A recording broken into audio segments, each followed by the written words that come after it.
Welcome to the Don't Be A Meathead podcast. I'm Mark Thomas, and I'm joined by Cara Zaller. So Dr. Madison's the driving force behind this. He kind of got us all together, and he really wanted you to be a part of it. Tell us a little bit about yourself. Let's see. I'm a licensed nutritionist. I've been practicing for the past 10 years.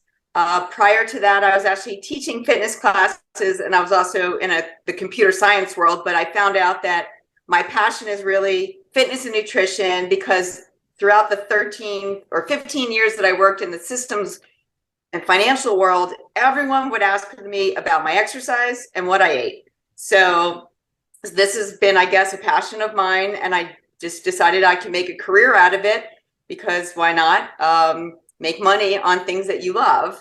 So that's my background. I've come from tons of different sports. So I competed in bodybuilding. I did triathlons, tennis, obstacle courses, half marathons, 5K races, and now I've been doing the tournament scene in pickleball. Mm-hmm. So yes, so nutrition and athletic background for sure. So when you decided to go this route to be a nutritionist, did you then have to start doing like formal education for it? Yes, sadly. So I had already gotten an MBA, so I had one master's, and I have 3 boys, including a set of twins, and they were all quite young when I decided to make this change. And actually, it was Alan and another chiropractor. They put on a class at the Columbia Gym, or for Columbia Association, for all the personal trainers there, so that they wouldn't keep injuring his patients. And it was free for staff, and I was not a personal trainer, but I decided to go along and take the class. Why not get more education? So when I was working with both of them, one of the other chiropractors said, if you want to work with me, you have to have a license, because chiropractic won't allow a nutritionist, just like a certified health coach type of person, to work in their office. So I said, all right, well, what does that entail? And then certainly after doing much research, I realized I had to go back and get another master's. So I went back to school full-time. Well, not quite full-time. I was full-time mom and doing classes and working. So it was a little crazy for a while. I did the 2-year program in 5 years just to make my life a little bit more balanced, and then did my internship and sat for the state licensing board. So did the full shebang, and then never ended up working directly in his office anyway. So, but it was all worth it. Mm-hmm. That's pretty cool to make that transformation from computers to, nutrition, just finding your passion. That's what, life's really about, right? Finding something you're passionate about. We're going to focus a lot on younger athletes on this show. What have you found in terms of addressing the nutritional needs of younger athletes, in terms of their training, helping them maximize it? Yeah. I'm sure you've seen certain deficiencies. Yeah. So the biggest thing is inflammation. Mm-hmm. Right now, 2 of my kids did soccer, the sack soccer, for their entire, from like 7 years old until they graduated high school. And every week I would just cringe at the fact that these moms would bring in these Costco boxes worth of Doritos and potato chips or Snicker bars. They'd bring in donuts every time they would have a practice or a game. And I'm just thinking, this is the worst food source for a kid to be having. I mean, so when you exercise, it's creating inflammation, and then they go and eat this stuff either before, during, or after, and it's just more inflammation. So they're not going to recover as well. They're going to get cramps. They're just not going to be able to feel good as well as they could, because right now they don't know any better. So they don't really know what it could feel like to feel really good if they had the right fuel source. And it's really just a matter of matching your fuel source of what you need to perform optimally. Just like if you were to fuel your car with something other than your gas, that it wouldn't go right. Well, if we don't have the right fuel, we're not going to feel good. And this happens right at a young age. So these kids are getting exposed to really toxic chemicals, inflammatory foods, and they're just not going to perform their best. Yeah. And I would say I'm a parent. Okay. I have twin boys. Oh, They're just finished eighth grade, going to ninth grade in the fall. And I would say we really try to feed them, healthy choices, but it's hard. I mean, kids like kid food. And, I feel like you sort of have to strike a balance there. You can't go too strict, too crazy with it. But maybe there can be, a little give and take there.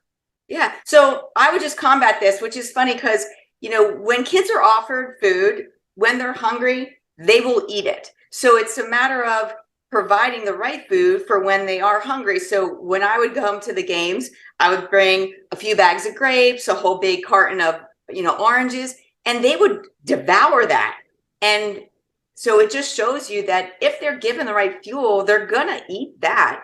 But if they're given crap, it's basically whatever's presented to them, they're going to eat it. And so to me, it's an opportunity to educate, and it's an opportunity for them to be exposed to what they should be eating at a young age, because their habits will carry through, because they create a little of association that if we do this sport, we eat that food.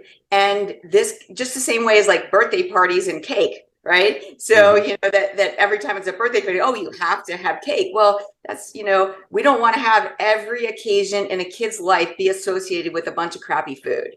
So, this is a learning opportunity. This is, a teaching moment where we can say, look, you know what? They're going to eat the oranges, they're going to eat the bananas, and they're going to be happy. There's no rule book that says you have to bring boxes of junk to these fields. But somehow it's like, I think it's almost parent driven, because I used to hear feedback from the parents when I would give them crap about all their parties. Every occasion had to have junk. And then I said, I wanted to shut some of that down. And they said, well, it's not actually the kids demanding it, it's the teachers. Mm-hmm. So it's almost as if the parents are buying this food as an excuse for them to eat it and then having their kids eat it. So that to me is just backwards. We should be role models of teaching them how to eat for their bodies. In your practice, do you have different guidelines for different age ranges as kids grow? Not in specific that form. There's not like any real specific, guidelines. To me, the guidelines is if Mother Nature made it, you can eat it. It's just basically simple, because kids should be able to self-regulate. However, the foods that they're consuming they're filled with so many chemicals that they're designed so that kids can't self-regulate.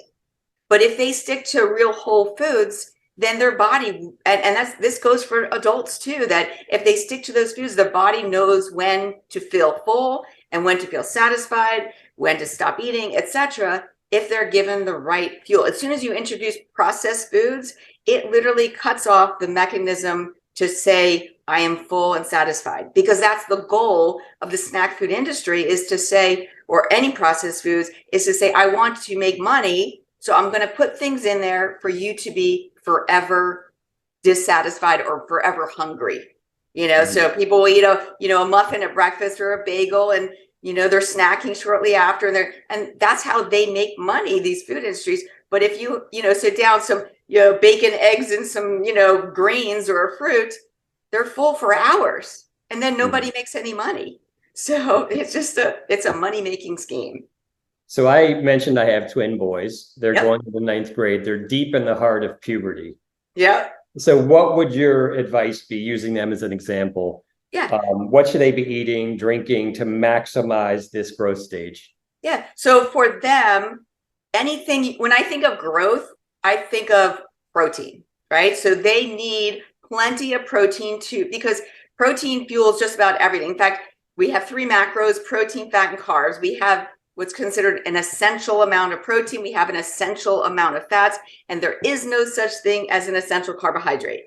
Yet most of the teenagers that I know of only eat carbohydrates. They don't eat enough of the protein. So if you want to have these, kids have optimal health through puberty, so healthy hormones come from healthy fats, and growth is, you need protein. Just the same way as if you're going to grow muscles in the gym, they're going to grow new tissue. That requires protein and healthy fats. So, having a good amount of protein in their diet paired with healthy fat, which usually comes together anyway. If you think of salmon or, steak or anything like that, it's got protein and fat, just the way Mother Nature made it. Same thing with eggs. So you pair that with something anti-inflammatory for micronutrients like vegetables or fruit.